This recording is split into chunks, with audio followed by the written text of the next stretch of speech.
Muy bien, llegó la hora para comenzar nuestra clase de hoy, como fue anunciada, el desafío de la Torá. Ya en las postrimerías de este mes, del mes 10 de nuestra agenda anual hebrea, el viernes es Rosh Hodesh, y vamos a prepararnos así para los grandes momentos proféticos que están delante de nosotros. Hoy, en la continuación del tema que estuvimos analizando en la parte introductoria, vamos a hablar del desafío de la Torá, la parte 2, desde el Centro Cultural Hebraico Veneción de Miami para todo Iberoamérica.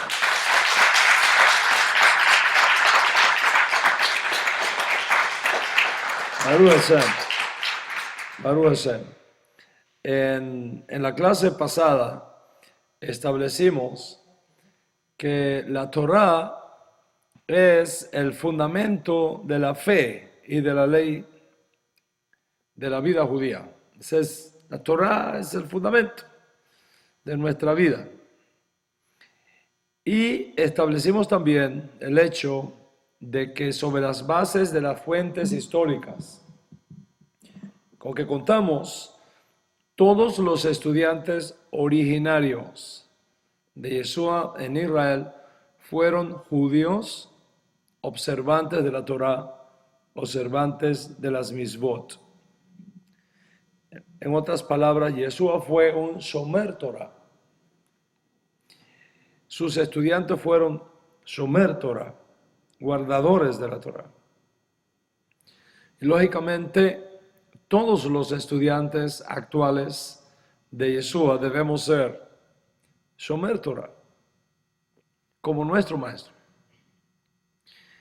El problema viene cuando comienzan a seguir a Yeshua, no solamente judíos, sino también ahora gentiles.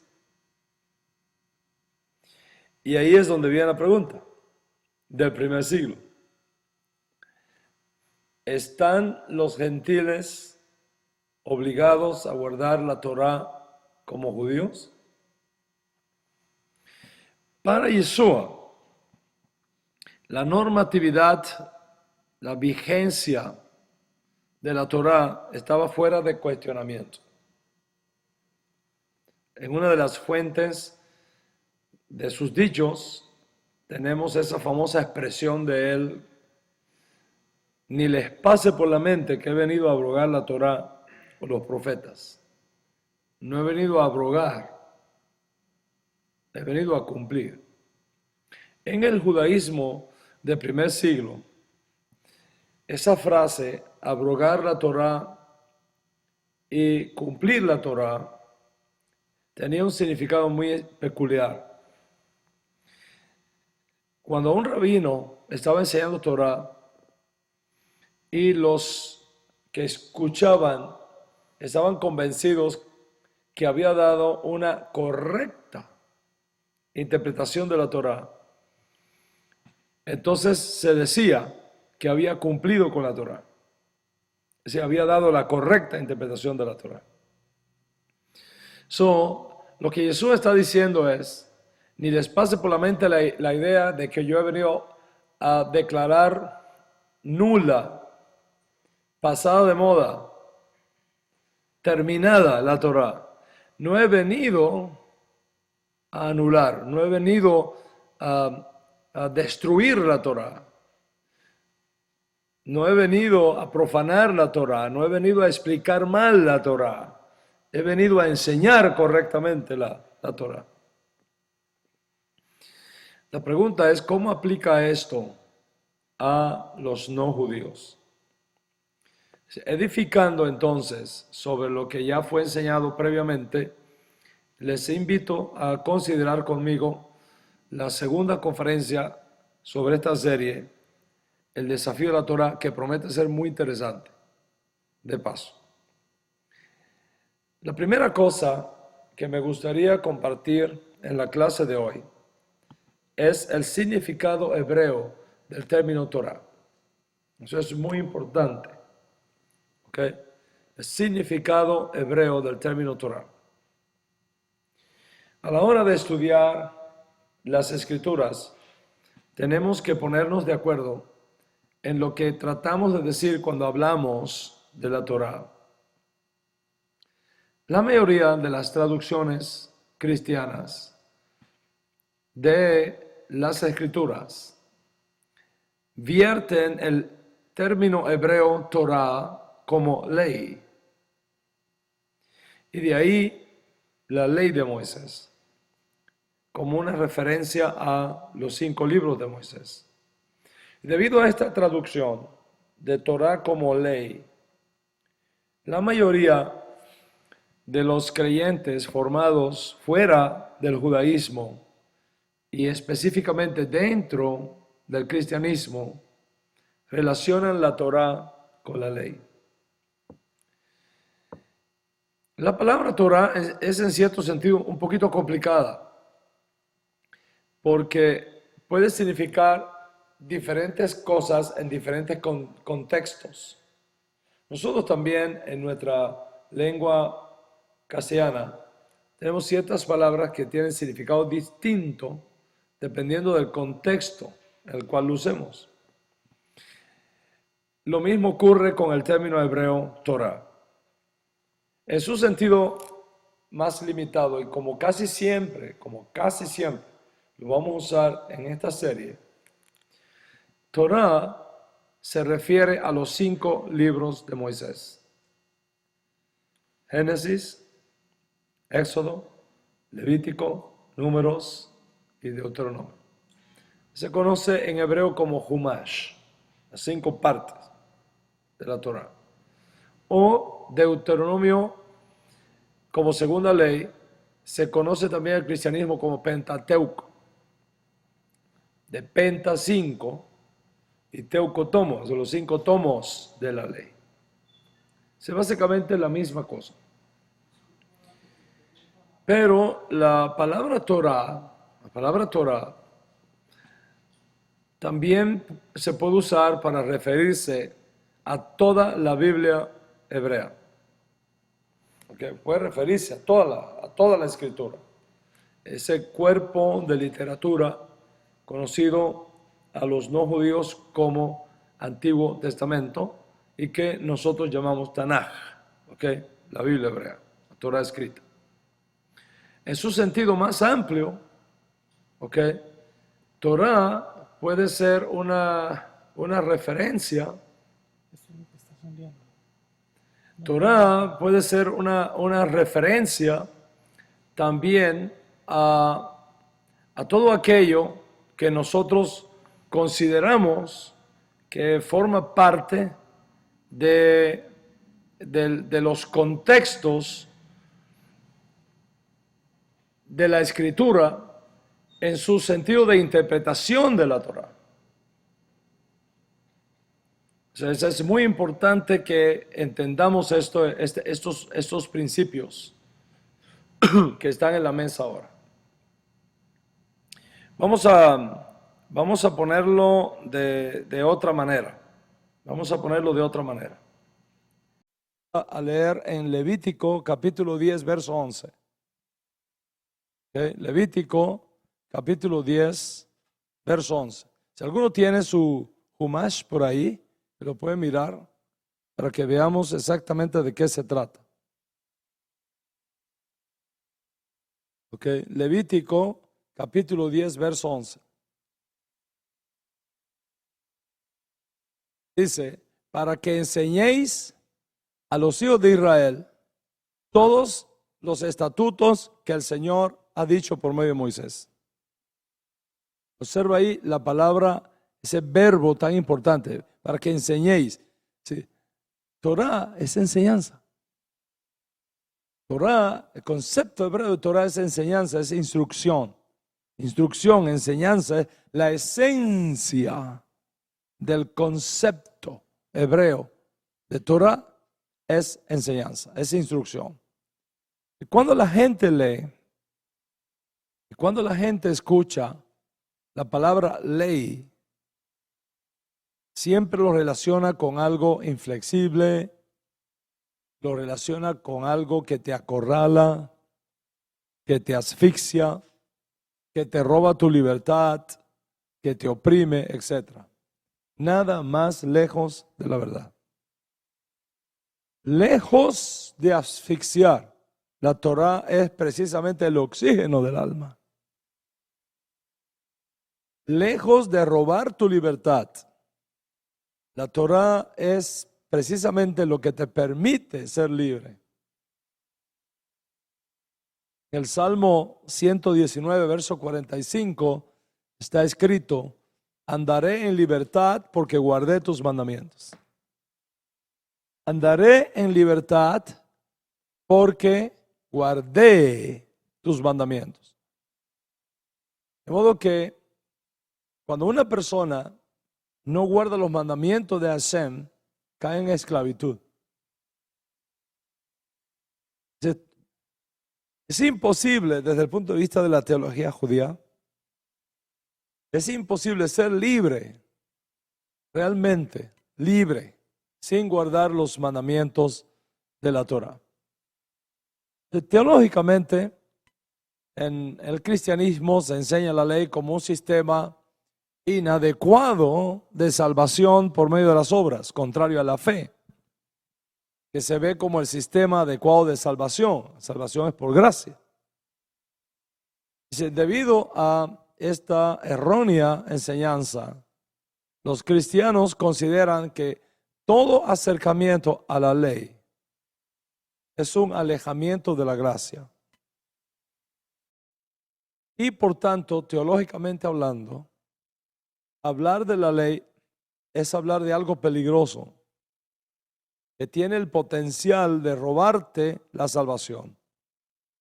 Y para apuntalar esta teoría se cita a Pablo diciendo, ya que por las obras de la ley nadie puede ser justificado, es evidente porque está escrito: el justo por la fe vivirá.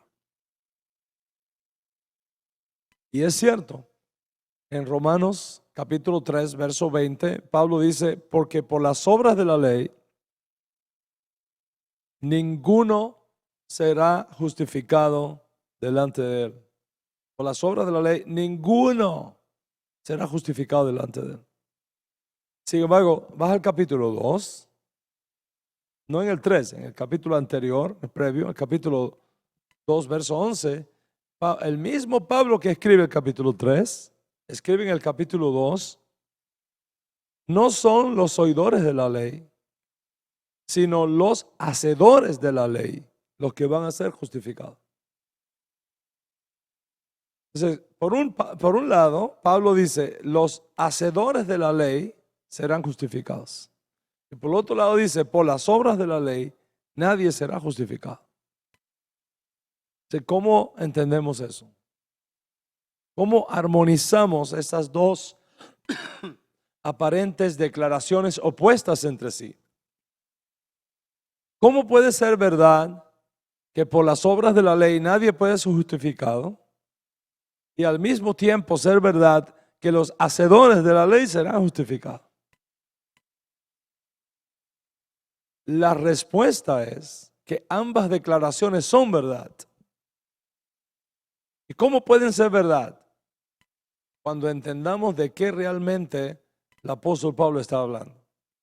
En un capítulo él está hablando de una cosa, en el otro capítulo él está hablando de otra cosa diferente. Por supuesto que vamos a tratar este asunto en nuestra serie sobre el desafío de la Torah, pero lo menciono para que veamos cuán importante es que aprendamos todo lo que podamos sobre el tema de la Torah, porque solamente así entenderemos en capacidad y nos colocaremos en la posición correcta para responder a todos estos desafíos que tenemos por delante.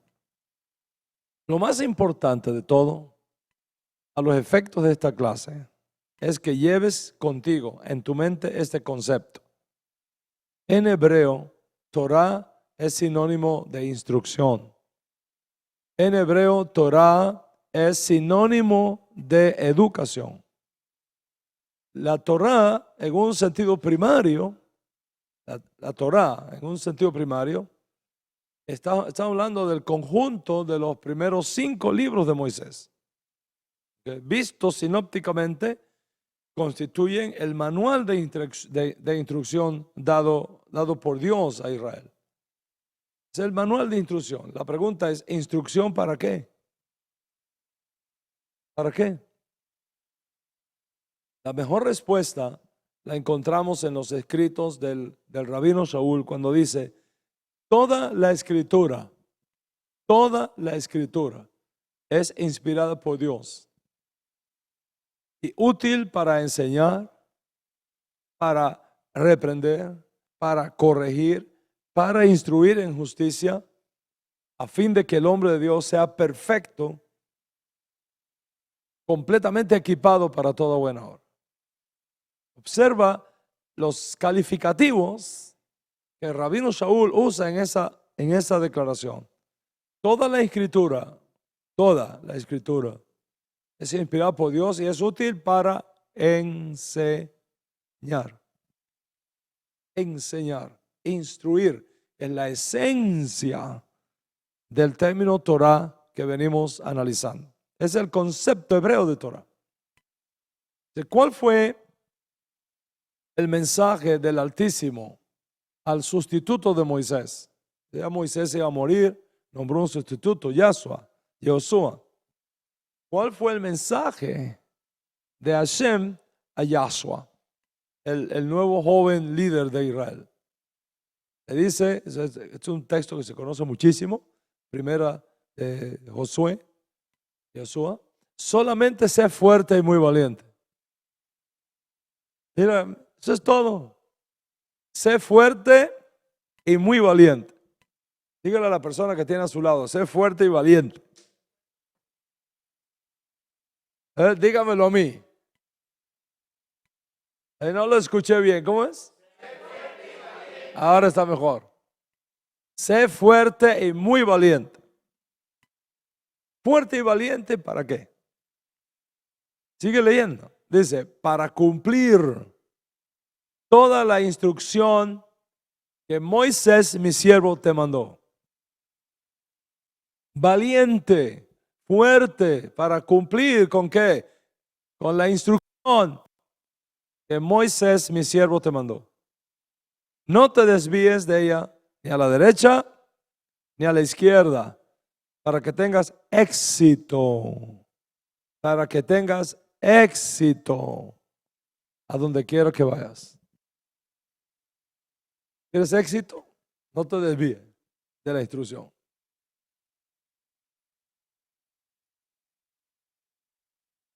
Okay. Es interesante como en el texto hebreo dice, Lo llamó Sefer HaTorah Hase. Así está escrito. Lo llamó HaTorah Hase. No, este libro de la ley, que no se aparte de tu boca.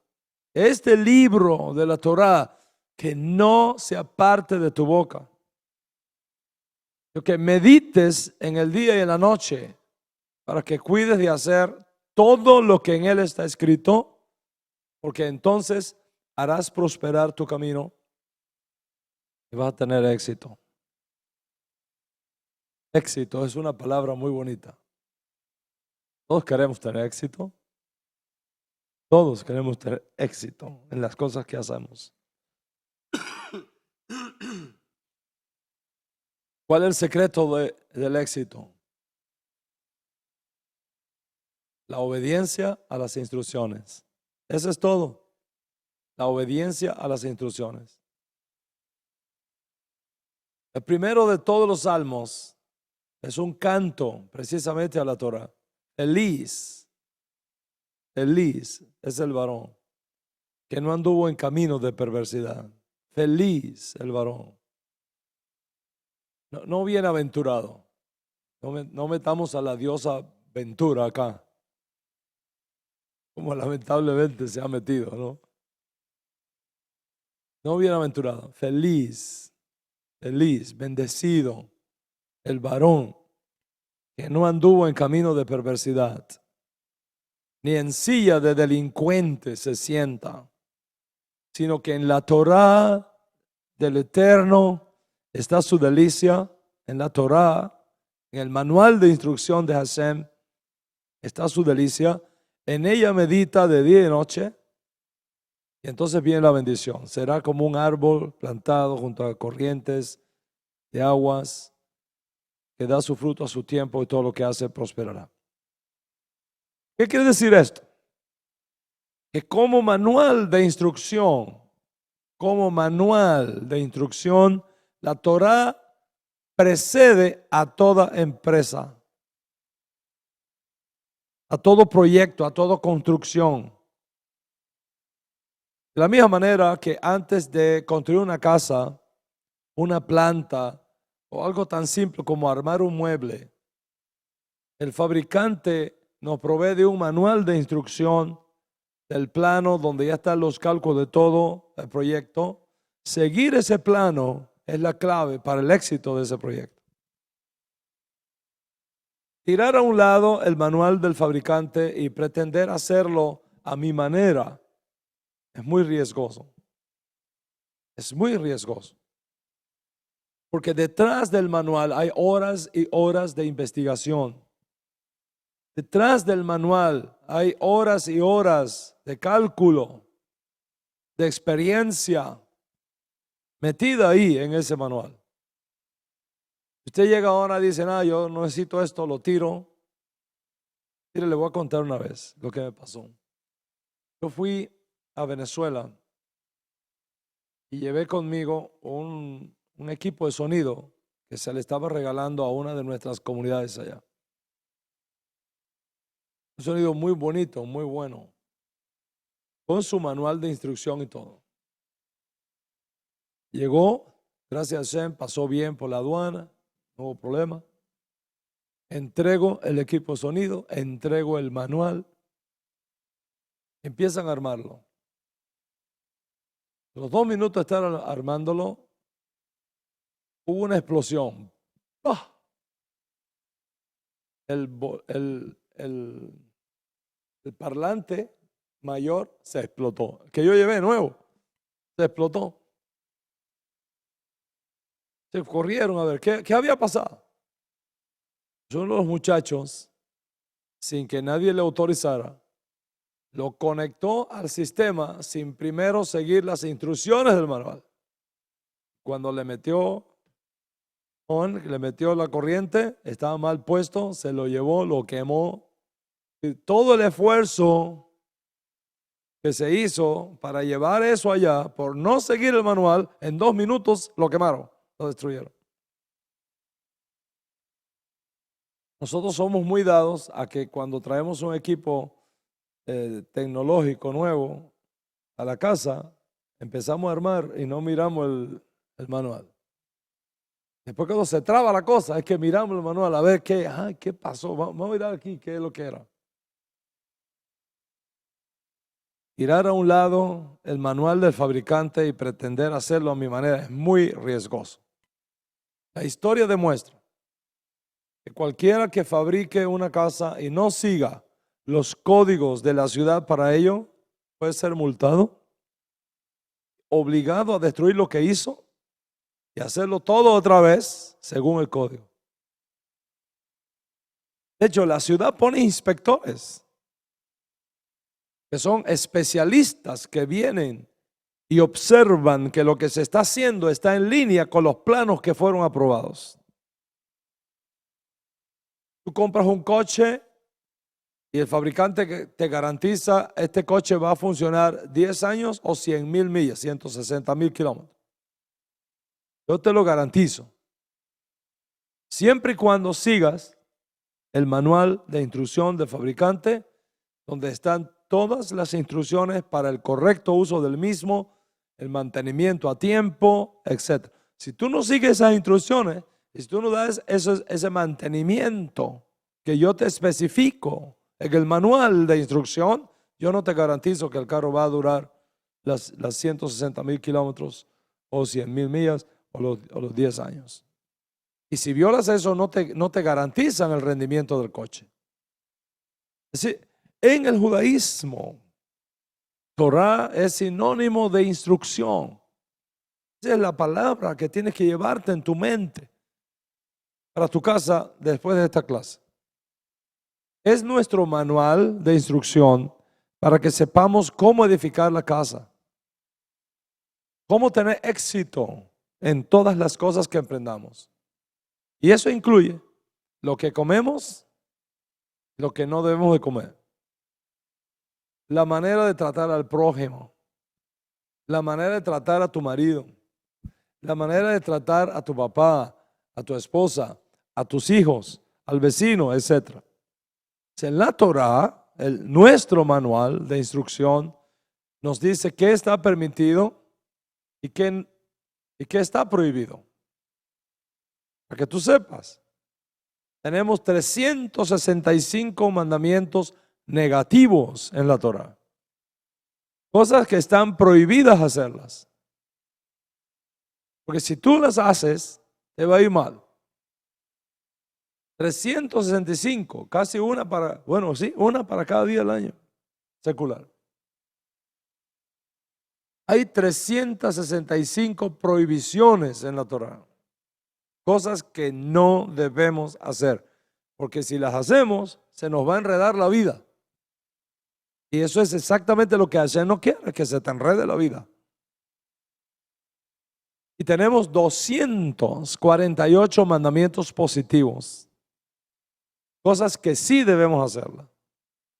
Entonces, por medio de nuestro manual de instrucción, nosotros podemos saber lo que es bueno y lo que es malo. Lo que se puede hacer y lo que no se puede hacer. Por medio de la Torah, tú sabes qué cosa es malo para ti y para tu familia y para tu prójimo.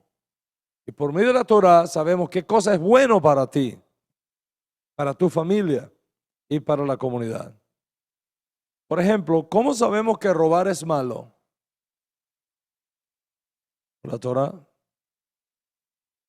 Pero ¿te imaginas un mundo donde no haya Torah? Y donde la gente considere que robar es bueno.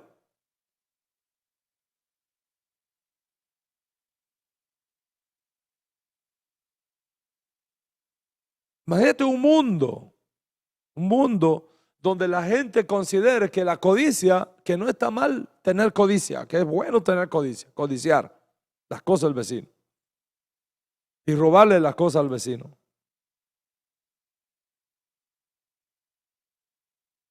¿Te gustaría vivir en una ciudad donde robar es bueno? ¿Verdad que no? ¿Cómo nosotros sabemos? ¿Cómo nosotros sabemos que robar es malo? Por la Torah. Por la Torah. ¿Cómo sabemos que la codicia es mala? Por la Torah. ¿Cómo sabemos que el Shabbat es bueno? Por la Torah. ¿Cómo sabemos que comer kosher es bueno? Por la Torah. ¿Cómo sabemos que comer puerco es malo? Por la Torah. ¿Cómo sabemos que comer langosta es malo? Por la Torah. ¿Cómo sabemos que comer cucaracha es malo? Por la Torah. ¿Cómo sabemos que comer serpientes es malo? ¿Cómo sabemos que comer perro es malo? Por la Torah.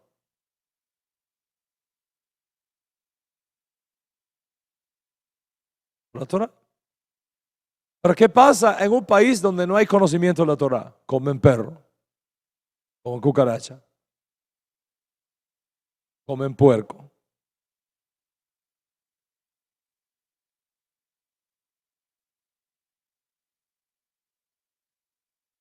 Comen pulpo. ¿Por qué razón? ¿Porque son gente mala? No, no son malos. No tienen conocimiento de la Torah. no tiene conocimiento de la Torah, comen de todo.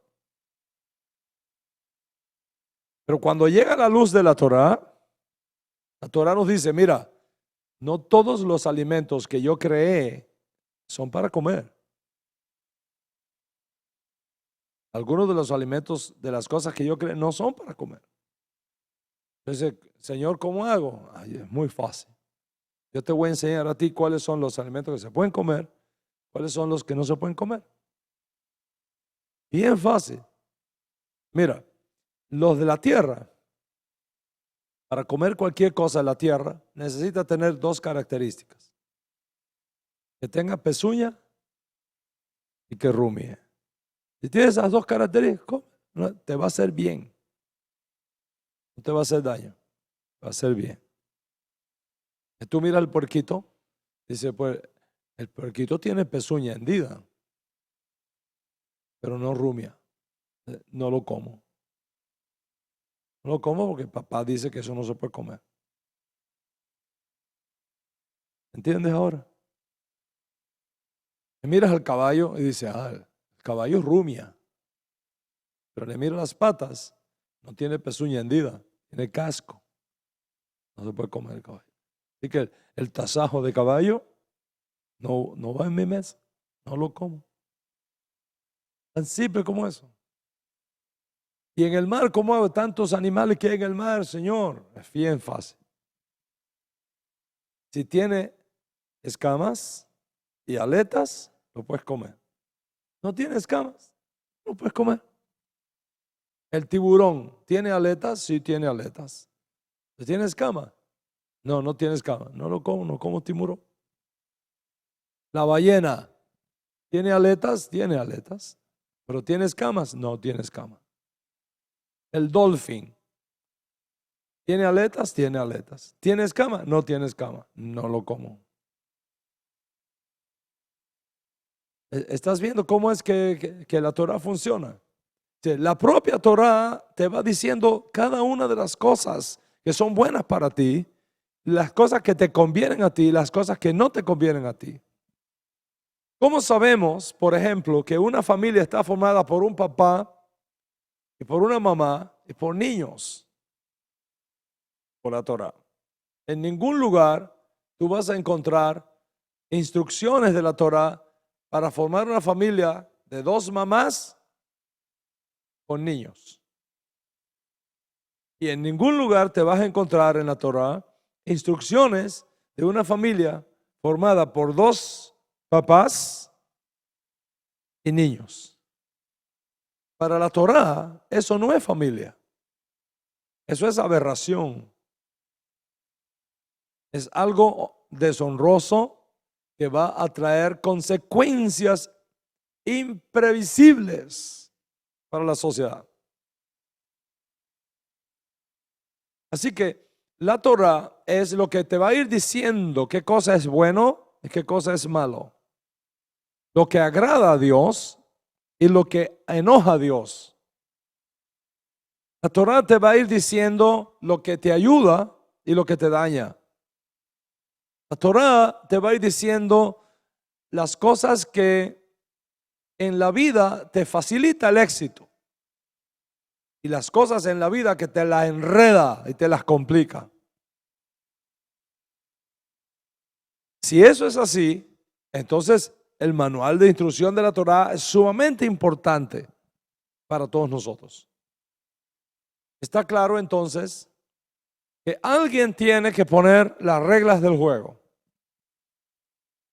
Alguien tiene que decirnos qué se permite y qué se prohíbe.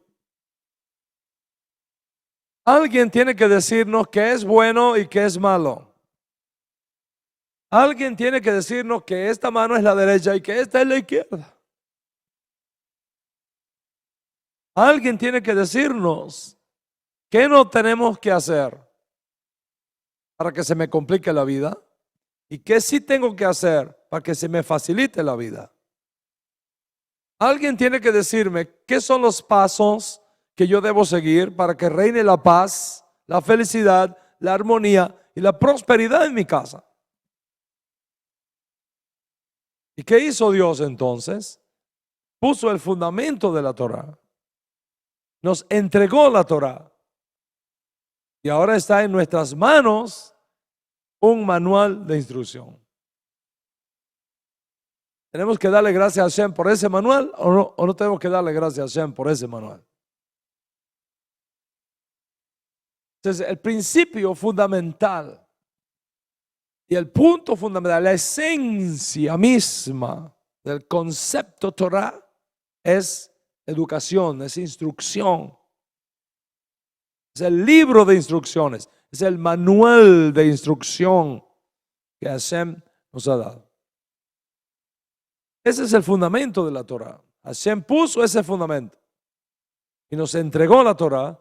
Y ahora, ¿dónde está? ¿En manos de quién está ese manual de instrucción? En las manos tuyas, las manos de nosotros, las manos del pueblo de Israel. ¿Están conmigo hasta acá? Estamos claros que la Torah es un manual de instrucciones. Estamos claros de que no seguir el manual de instrucciones es gravemente peligroso, muy peligroso. Y que seguir las instrucciones es el camino al éxito y a la vida. ¿Ok? Estamos de acuerdo en eso. Dios escogió entre todas las tribus de Israel una en particular, para que su trabajo fuera exclusivamente estudiar la Torah y enseñar la Torah a los hijos de Israel. Tan importante es para Hashem la Torah que separó de las 12 tribus de Israel, separó una y les dijo, ¿saben qué? El trabajo de ustedes, ¿saben cuál va a ser? El trabajo de ustedes no va a ser sembrar los campos. El trabajo de ustedes no va a ser cosechar el vino y el aceite. El trabajo de ustedes va a ser estudiar Torah. Ese va a ser el trabajo de ustedes.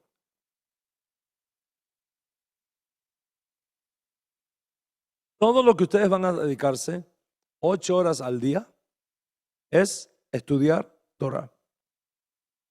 Estudiar Torah. Porque ustedes van a ser los maestros de Israel. Ustedes van a estudiar Torah para que le enseñen Torah a los hijos de Israel.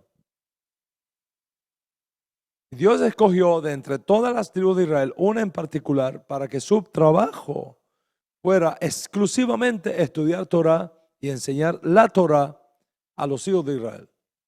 Cuando una persona está trabajando 8, 10, 12 horas al día, no tiene tiempo para estudiar Torah.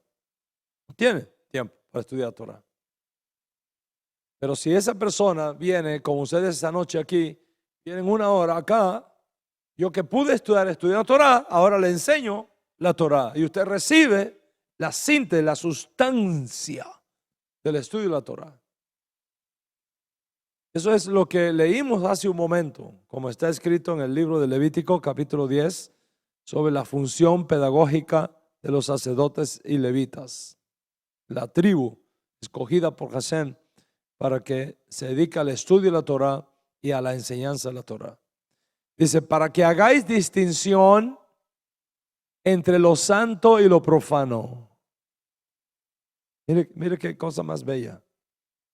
Ustedes se van a dedicar a estudiar Torah para que sepan enseñar a los hijos de Israel a hacer distinción entre lo santo y lo profano, entre lo inmundo y lo limpio.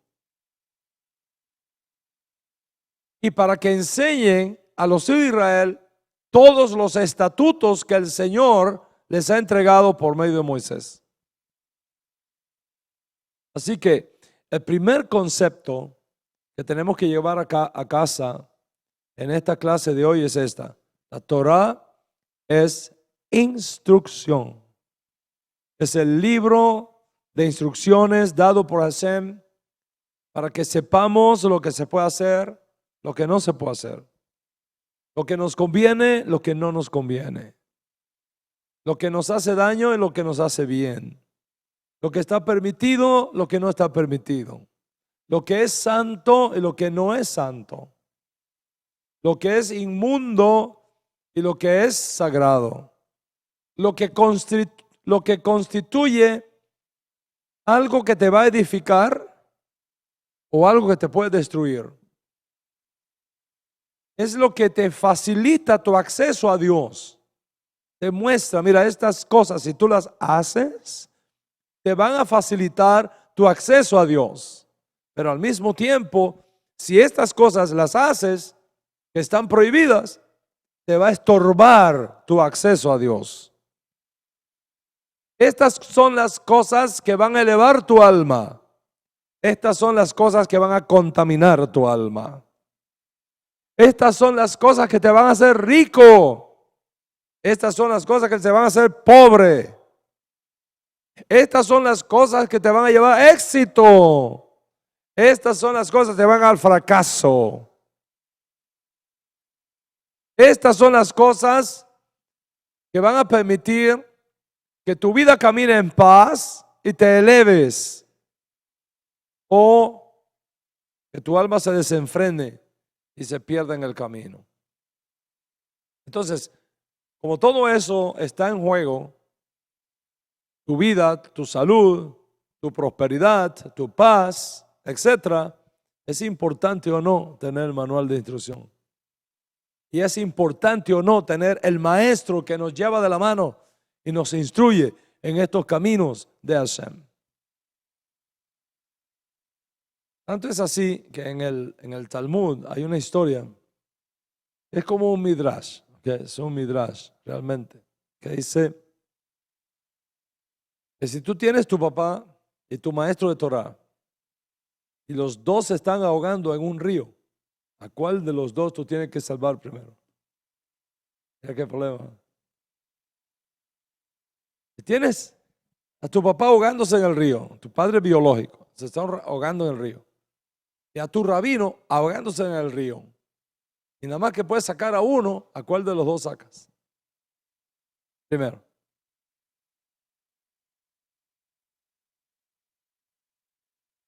Dicen los sabios del Talmud, en este midrash, dice, a tu maestro de Torah primero. A tu maestro de Torah primero. Excepto que tu papá sea también un maestro de Torah. Ahí lo saca primero. Sí. ¿Sobre qué base? Dicen los sabios del Talmud. Tu papá biológico fue mi instrumento para traerte a este mundo. Pero el maestro de Torah que yo te puse encima es mi instrumento para llevarte al mundo por venir. ¿Sí? Traer una persona a este mundo es una bendición, pero es por short period of time. Pero el mundo por venir es forever and ever. Leolam Baed. El Talmud no está poniendo, por supuesto, a nadie en la posición de tener que escoger a papá o a mamá. Es hipotéticamente hablando, es un midrash para mostrar cuán importante es a los ojos de Hashem no solamente tener Torah, sino también tener a una persona capacitada para enseñarte Torah y para instruirte en el camino de la Torah, para que te vaya bien. Entonces, la primera cosa es que Torah es instrucción. Y la segunda cosa es que Hashem nos ha dado especialistas, maestros, para enseñarnos Torah, para que nos instruyan con la Torah, a fin de que no nos perdamos en el mundo de los mandamientos. Por tanto, cada Yehudí y cada justo de las naciones debe de tener un maestro de Torah, un especialista en la manera cómo se enseña y cómo se aplica la Torah. Y esto es importante, ¿por qué? Porque esto es importante. Es importante porque aunque la Torah es fija y los mandamientos son fijos, las condiciones cambian. Y hay que saber cómo aplicar los mandamientos a las nuevas condiciones que se van dando. Hay que saber cómo aplicar. Nosotros tuvimos, por ejemplo, el viernes pasado, el día 20, la toma de posesión de nuestro nuevo presidente electo, Donald Trump. Fue viernes. La actividad siguió hasta el viernes en la noche. Hubo 3 cenas en 3 lugares diferentes con 3 actividades diferentes. La hija de él, que hizo su conversión al judaísmo ortodoxo, y su yerno que también es un judío ortodoxo, tuvieron que pedir un permiso especial al rabino para hacer una excepción y poder estar en esos compromisos de esa noche. Imagínate la situación en que fue colocado ese rabino. ¿Qué hago? ¿Qué hago? ¿Cómo hago? ¿Cómo manejo esta situación que me ha caído en Shabbat? ¿Y qué es la ley de este país? ¿Cómo hago? Entonces, la Torah es fija, pero las condiciones tuyas cambian. Cambia. Entonces, tú tienes que tener un maestro que sea capaz de ver, espérate un momento, ante estas nuevas circunstancias que se están dando, ¿cómo aplica el mandamiento? ¿Para qué? Para bendecirte, para prosperarte, para que tengas éxito, para que las cosas funcionen bien en tu vida. Es por eso que tenemos el maestro, tenemos al rabino, tenemos al sabio, tenemos al educador, tenemos al juez en nuestras comunidades. Si no solamente Hashem nos da el manual de instrucción, nos da también al maestro para que nos guíe en el contenido y en la enseñanza del manual de instrucción, para que no interpretemos mal las cosas, sino que la interpretemos correctamente. Por ejemplo, en Devarim, Deuteronomio capítulo 17, versículos 8 y 9, tenemos una declaración muy interesante allí.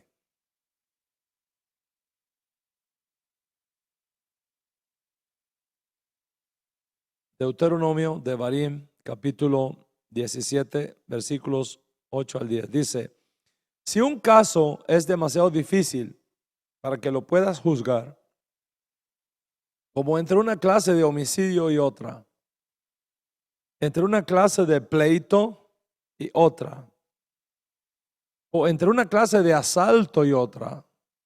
Mira todas las cosas que pueden pasar en la vida de una comunidad, de una sociedad. ¿Ok?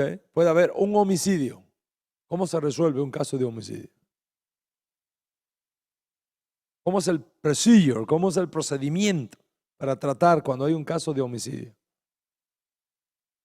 ¿Ok? O un caso de pleito. Hay un pleito entre dos familias. Yo sé que ya eso no pasa, pero de cuando en cuando se dan pleitos. Hay un pleito. Este dice una cosa, el otro dice una cosa. Hay un pleito. ¿Okay? Hay un asalto. ¿Cómo se hace? Dice, si un caso te es demasiado difícil para que puedas juzgar, como entre una clase de homicidio y otra, entre una clase de pleito y otra, entre una clase de asalto y otra, siendo casos de litigio en tus puertas. Puertas aquí significa en tus cortes, ¿okay? Tus cortes de justicia. Te levantarás y subirás al lugar que el Señor tu Dios escoja. ¿Y vendrás a quién? Dice, vendrás al sacerdote levita. Esa es la primera opción. Tienes que ir a donde está un coanín, un cohen o un levita. ¿Por qué un cohen o un levita? ¿Y qué cohen y qué levita es?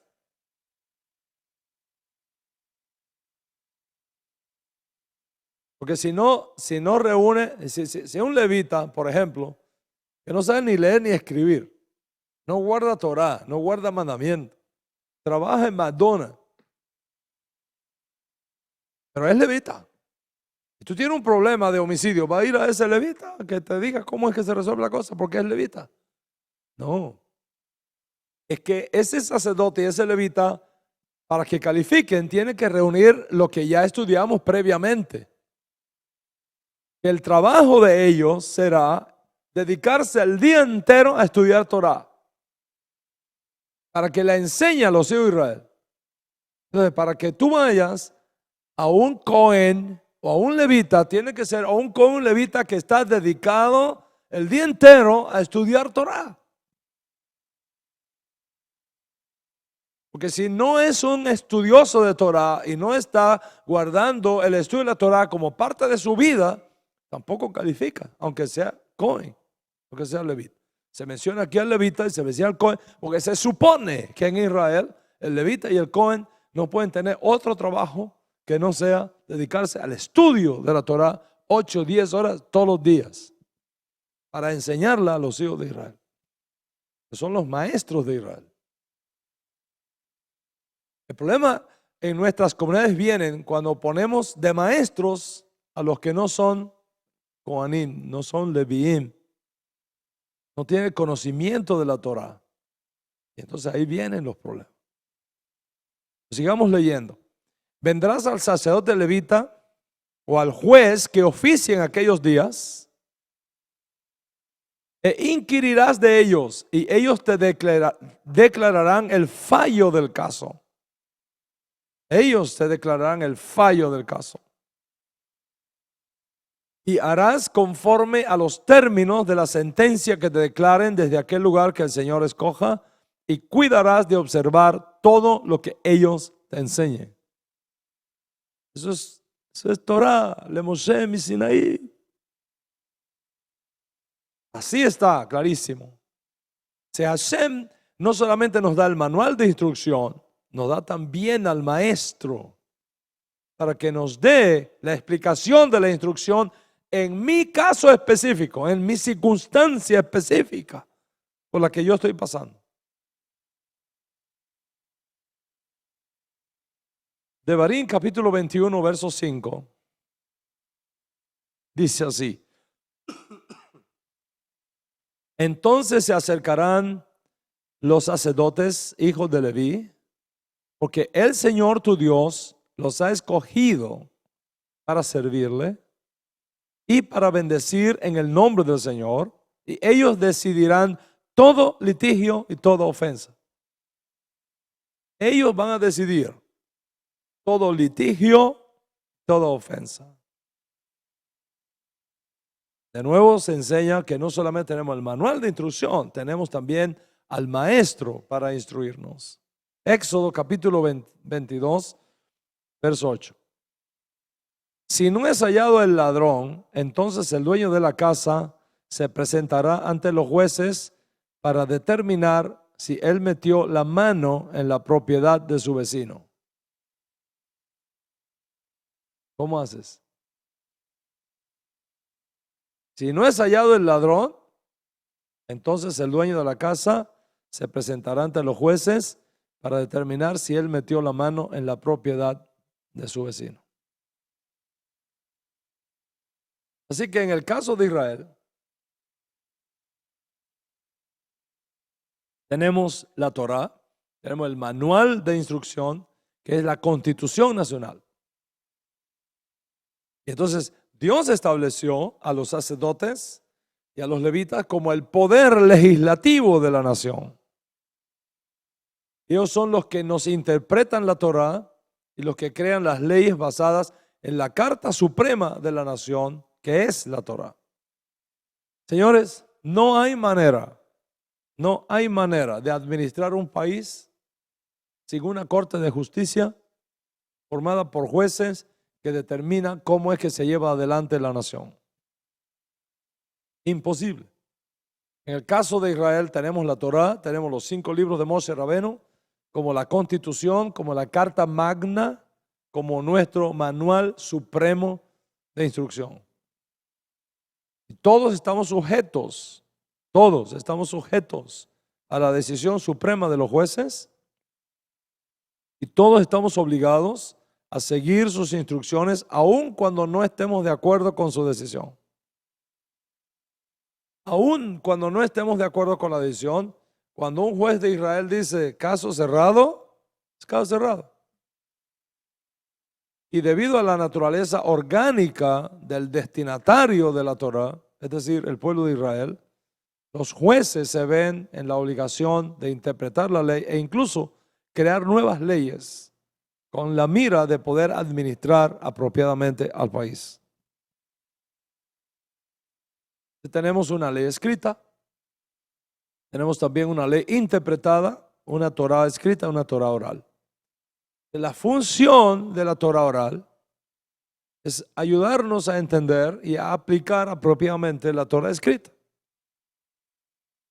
Algunos, como vamos a estudiar en su momento, aluden que la Torah oral es otra completamente diferente a la Torah escrita y que su función es instruir a Israel en los caminos propios de la Torah según los principios internos de la Torah oral. La realidad es que los que así piensan tienen como objetivo principal la hegemonía, el control, pero eso es un asunto de otro estudio. Un estudio del texto simple revela que es imposible mantener un principio fijo sin una interpretación constante que se adapte a las nuevas condiciones del pueblo.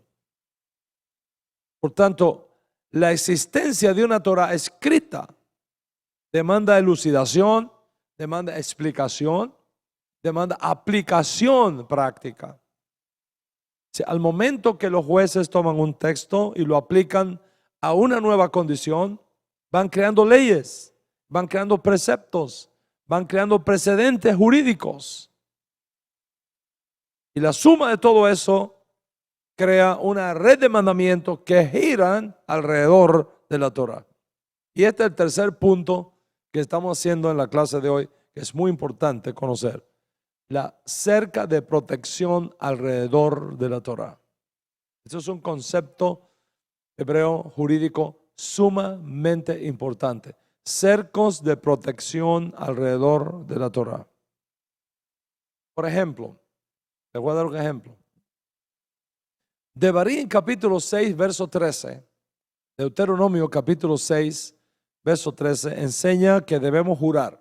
Está permitido jurar, solo que debemos jurar exclusivamente en el nombre del Señor. Pero está permitido jurar.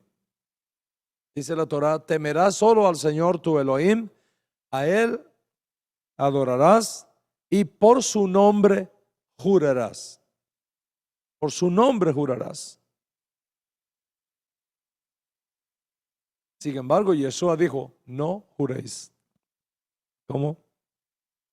¿Cómo me explicas esto? ¿Cómo entendemos esto?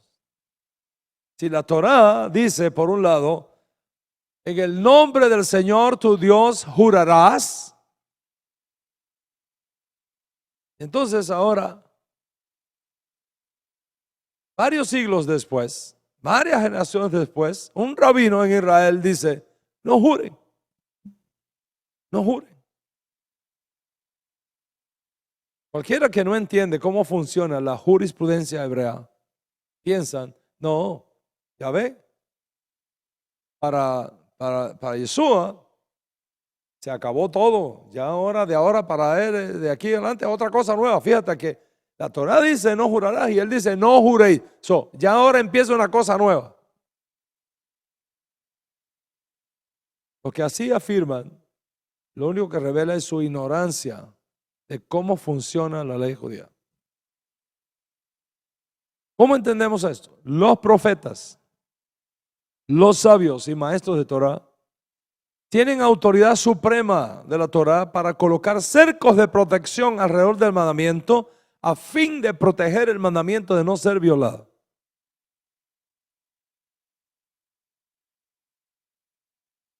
¿Me explico? Los maestros de Torah, los profetas, los sabios, tienen autoridad suprema para colocar cercos de protección alrededor de la Torah para proteger que un mandamiento no sea violado. En este caso, ¿cuál es el mandamiento? El mandamiento es, por el nombre del Señor jurarás. Ese es el mandamiento. ¿Qué pasa si la persona menciona el nombre de Dios en vano? ¿Qué pasa si al momento de jurar en el nombre de Dios, la persona se le salió una mentirita chiquitica, aunque sea blanquita? ¿Qué pasa si lo que dice no es exactamente lo que está obligado a cumplir, no importa qué, porque mencionó el nombre de Hashem? corre un riesgo tremendo, un riesgo tremendo.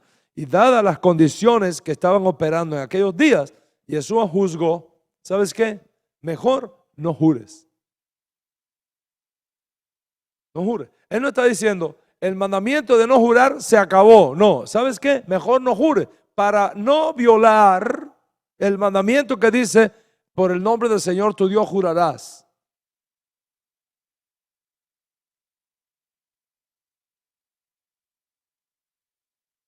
¿Me explico lo que estoy hablando? Vamos a Nehemías capítulo 10, a partir del verso 28. Hashem nos dio, por ejemplo, el mandamiento del Shabbat. ¿Ok? Y nos dijo, no hagan trabajo en Shabbat. ¿Pero qué cosa es trabajo? ¿Qué cosa es trabajo? Melajá. ¿Qué cosa es melajá? ¿Qué cosa es trabajo en Shabbat? ¿Qué constituye trabajo en Shabbat? Por ejemplo, para que vean voy a ponerlo un poco exagerado para que lo podamos entender. En Shabbat tú puedes mover una piedra de 50, de 60, de 70 libras de peso de un cuarto de tu casa a otro y no es una violación del Shabbat. Pero si tomas una piedrita del patio de tu casa que pesa 3 gramos, 4 gramos y te vienes con ella a la sinagoga, es melajá. Violaste el Shabbat.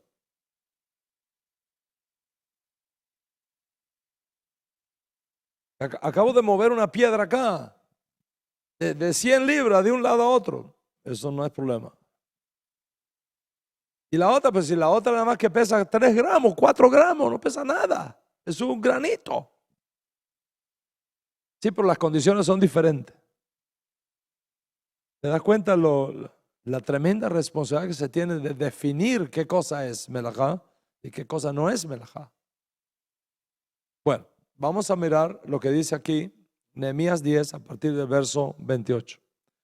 Todos los demás, sacerdotes, levitas, porteros, cantores, servidores del templo, todos los que se habían separado de los pueblos de aquella tierra para cumplir con la ley de Dios, más sus mujeres, hijos e hijas, y todos los que tenían uso de razón, se unieron a sus parientes que ocupaban cargos importantes y se comprometieron bajo juramento a vivir de acuerdo con la Torá que Dios les había dado por medio de su servidor Moisés y a obedecer todos los mandamientos, normas y estatutos de nuestro Señor. Además, nos comprometimos a no casar a nuestras hijas con los habitantes del país. Oiga, no casar nuestras hijas con los habitantes del país. No aceptar a sus hijas como esposas para nuestros hijos. Tercero, también prometimos que si la gente del país venía en sábado o en cualquier otro día de fiesta a vender sus mercancías o alguna otra clase de víveres, nosotros no les compraríamos nada. No le compraríamos nada. Por eso es que en Shabbat nosotros no compramos cosas. No usamos el dinero para comprar cosas en Shabbat. No compramos víveres en Shabbat.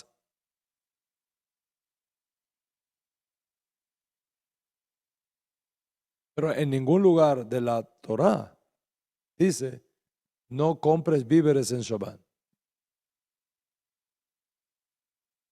Tú puedes leer cualquier de los 5 libros de Moisés y en ningún lugar aparece, no compres víveres en Shabbat. No dice. Los jueces de Israel y los profetas de Israel interpretaron para nosotros que comprar víveres en Shabbat es una violación del Shabbat. Y está prohibido. Y por lo tanto, nosotros no compramos víveres en Shabbat. No vamos a la tienda a comprar víveres en Shabbat. Prometimos asimismo que en el séptimo año no cultivaríamos la tierra y que perdonaríamos toda deuda. Una revolución espiritual lo que está pasando aquí.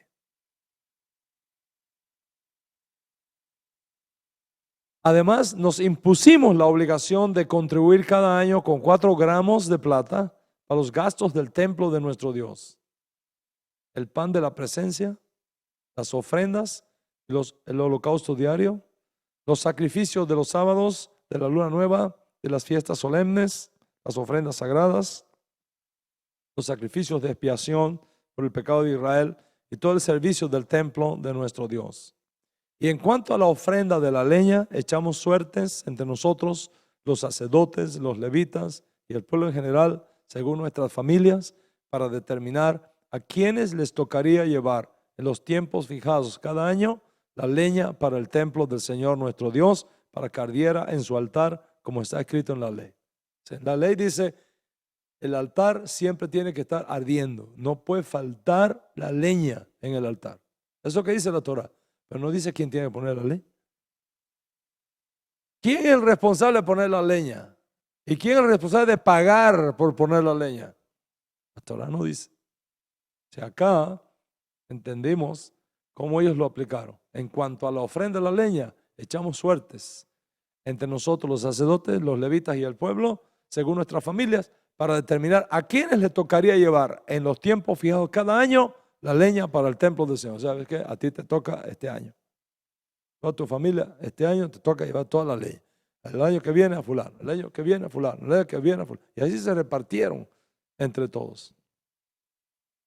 Además, nos comprometimos a llevar cada año al templo del Señor las primicias del campo y de todo árbol frutal, como también a presentar nuestros primogénitos, las primeras crías de nuestro ganado, tanto vacuno como ovino, ante los sacerdotes que sirven en el templo de nuestro Dios, como está escrito en la ley.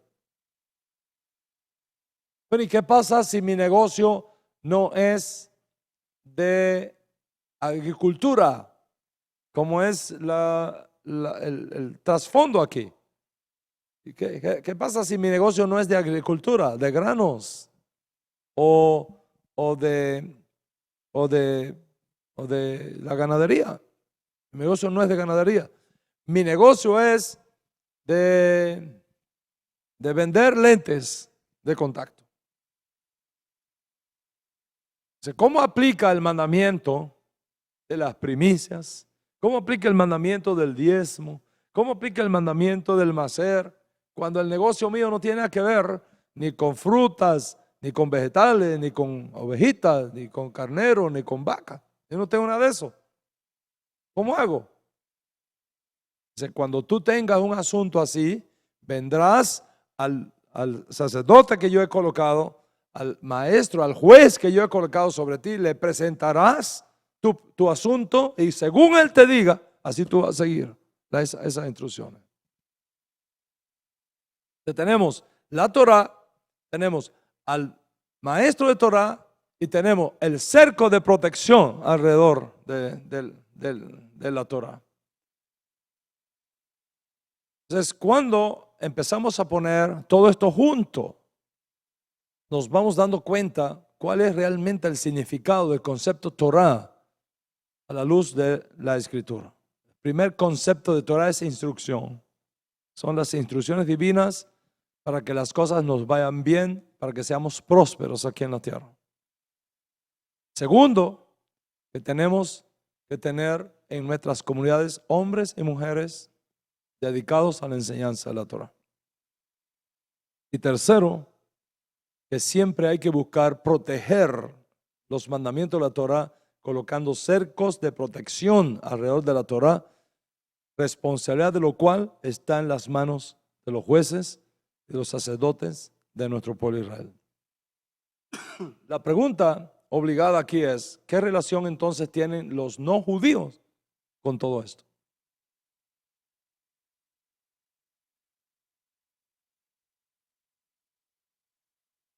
¿Y cómo vamos a entender algunas expresiones que nosotros encontramos en el Código Real que son complejas? Por ejemplo, Cuando Pablo dice en las versiones tradicionales, Cristo nos redimió de la maldición de la ley. ¿Ya? Cristo nos redimió de la maldición de la ley. ¿Qué significa eso? Yo una vez, creo que fue en Venezuela, estaba dando una conferencia solo para pastores. Habían como 60, 70 pastores, sus esposas y líderes connotados. En total eran como 200 personas en ese hotel. Y uno de los hermanos, en el tiempo de preguntas y respuestas, uno de los hermanos se puso en pie y me dijo, Rabino, yo creo que usted ha venido al lugar equivocado. Cristo nos redimió de la maldición de la ley, Rabino. Cristo nos redimió de la maldición de la ley.